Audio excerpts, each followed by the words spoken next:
Hello my dear loving students, welcome to Ananya ma'am classes. पिला माने मु आज तुम क्लास जो ओडिया ग्रामर बहिर जो संधि ए चैप्टर टी पढ़ई थिली तार क्वेश्चन आंसर मु आज तुम सहित डिस्कशन करी।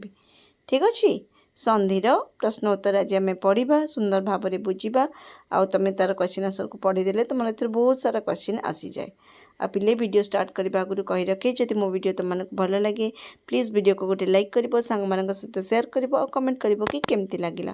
आदि चैनल नुआ कर चैनल को सब्सक्राइब निश्चित भाव में करनब आल नोटिफिकेशन को ऑन करदेव जद्वारा कि मुझे जो भी वीडियो तुम क्लास अपलोड करे तार नोटिफिकेशन तुम मानक सर्वप्रथमे आसीज।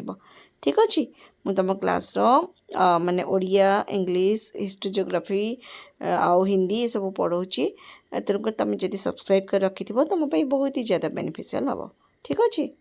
चलो आम ए चैप्टर को स्टार्ट करवा। तुम्हें संधि ऑलरेडी मु बुझे सारी थी।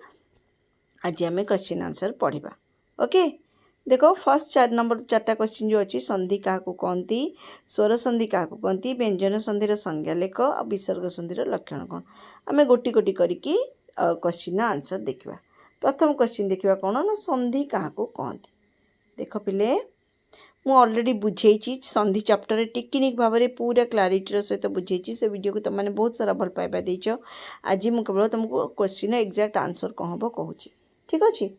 परस्पर सन्निहित प्रथम पदर शेष वर्ण और शेष पदर प्रथम वर्णर मिलन को संधि कहती है। परस्पर सन्निहित लगी लुगिकी प्रथम पदर शेष वर्ण आ शेष पदर प्रथम वर्णर मिलन को संधि कहुए है।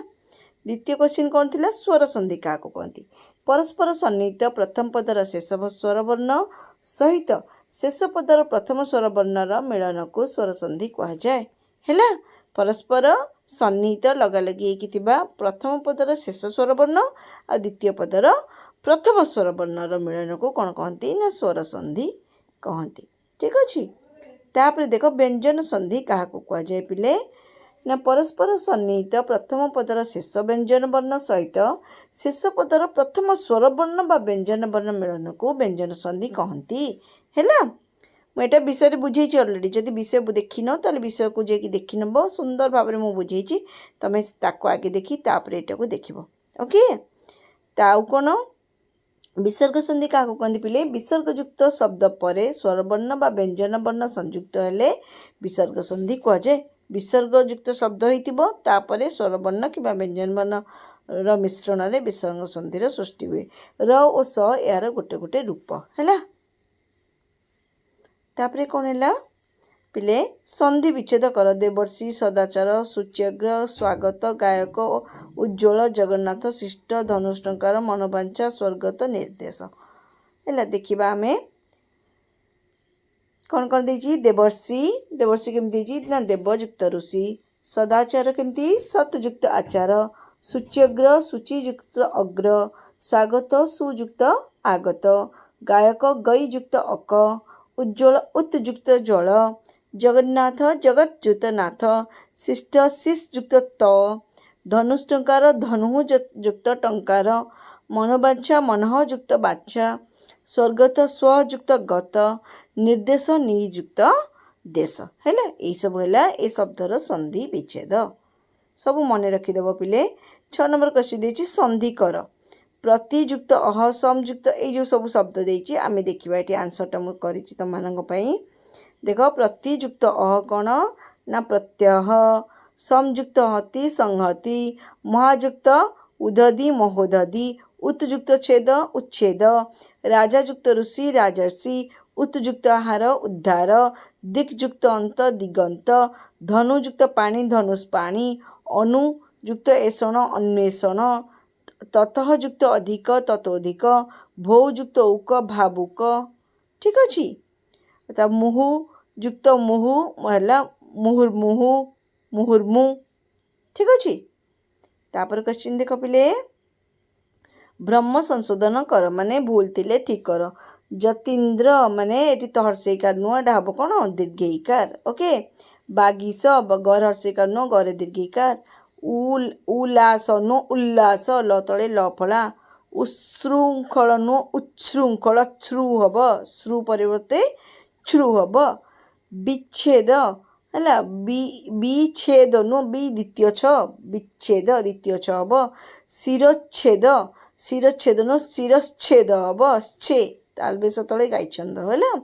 मनोरंजन मनोरंजन नुहे मनोरंजन है 7 नंबर गला पिले तापर आम 8 नंबर देखा निम्नलिखित प्रतिधाड़ी थिबा भिन्नधर्मी शब्दटी को बाच भिन्नधर्मी शब्द आ भितर किए अस्ताचल नीलाचल हिमाचल सीमाचल तो भिन्नधर्मी होची सीमाचल सुक्ति मुक्ति साधुक्ति बधुक्ति ताले मुक्ति होची कौन और भिन्नधर्मी शब्द दिगंत दिग्बलय जगन्नाथ दिग्गज जगन्नाथ होची भिन्नधर्मी शब्द उच्चासन उच्चारण उच्छेद उच्चन उच्चासन होची भिन्नधर्मी शब्द दुश्चिंता दुस्तर दुश्चेद्य निश्चय निश्चयटा होची भिन्नधर्मी शब्द ठीक अच्छे तापर 9 नंबर देख पिले मनोयुक्त बांछा मनोबांछा एठारे विसर्ग ओ परे परिणत विसर्गटा कौन है ना ओ रे परिणत हो विसर्ग ओ रे परिणत होउथिबा आउ 5टी शब्द लेख केमती विसर्गटा जोटी ओ रे परिणत होइछि मनोयुक्त रंजन देख मन विसर्ग युक्त होइकि ओकार होइगला मनोरंजन मनोयुक्त रथ ओ विसर्ग रे परिणत ओटा होइगला मनोरथ अधयुक्त गति विसर्ग रे ओ रे परिणत होइगला अधोगति मनोयुक्त गत विसर्गटा ओ रे परिणत होइगला मनोगत ठीक अच्छे मनोयुक्त हर विसर्गटा ओ रे परिणत है मनोहर ठीक अच्छे बुझीपारछ ना बुझीपारुन बुझी न पारे मत पचार तापरे 10 नंबर क्वेश्चन देख पिले जो धारा देवर्षी शब्दटी गठित होइछि ता उल्लेख कर और से धारा आउ 2टी शब्द गढ़ कौन देवर्षीटा कौथिरे होइछि ना अयुक्त रु होछि और ठीक अच्छे यही धारा देवर्षी शब्दटी गठित होइछि यथा देव देवरे कौन अच्छी अ अच्छी अयुक्त शेष अक्षर है अ प्रथम अक्षर है रु ताले देवरे अयुक्त रु है देवर्षी और होगला ठीक अच्छे अयुक्त रु है और से ही धारा गठित आउ 2टी शब्द किए ब्रह्मयुक्त ऋषि ब्रह्मर्षि सप्तयुक्त ऋषि सप्तर्षि ओके तापरे पिले 11 नंबर क्वेश्चन देख आउ टिके बड़ करदबा 11 नंबर क्वेश्चन निम्न रे बाम पाखरे केतोटी शब्द दिया जाइछि प्रत्येक शब्दर डाहाण पाखर धाड़ी तार संधि संपर्कित थिबा शब्दटी को आनी जोड़ है संधि शब्द कौ शब्दटा अच्छी देख परीक्षा रोचे किए ना निरीक्षा महोदधि रोचे महोत्सव महायुक्त उत्सव सेमती महयुक्त दधि अनुच्छेद रोचे कौन ना विच्छेद जगन्नाथ रोचे जगनमोहन निष्फल रोचे निष्पाप है एगुड़ा सब तुम मन रखिदेव आ भल भाव बुझी भी जीव तापर देख पिले 12 नंबर तल वाक्य गुड़िक रेखांकित पदगुड़िक स्थान रे समान अर्थबोधक विसर्ग संधि जनित पद जोड़ी वाक्य को ठीक भाव में लेख कौन हरि जणे लोभशून्य मनीष लोभशून्य पाई आम आउ गोटे शब्द कौन लिखा लोभशून्य माने निर्लोभ ताले हरि जणे निर्लोभ मनीष ओके परमेश्वरंकर आकार नहीं पर आकार जार नहीं ताको कौन कहुए पिले ना निराकार ताले परमेश्वर निराकार अटंती ओके धन विहीन जीवन निरर्थक अटे धन विहीन को आम कौन कहुए निर्धन बोली कहुए तो निर्धन जीवन निरर्थक अटे ओके तापर जनशून्य स्थान रे बेसी समय रही हेबो नहीं जनशून्य स्थान को कौन कहुए ना निर्जन बोली कहुए निर्जन स्थान रे बेसी समय रही हेबो नहीं ओके सरीगला ये थिला तम प्रश्न गुड़ाकर उत्तर पिला माने आशा करुच्ची तुम मानक भल लगी सबकि बुझी पार्थिबो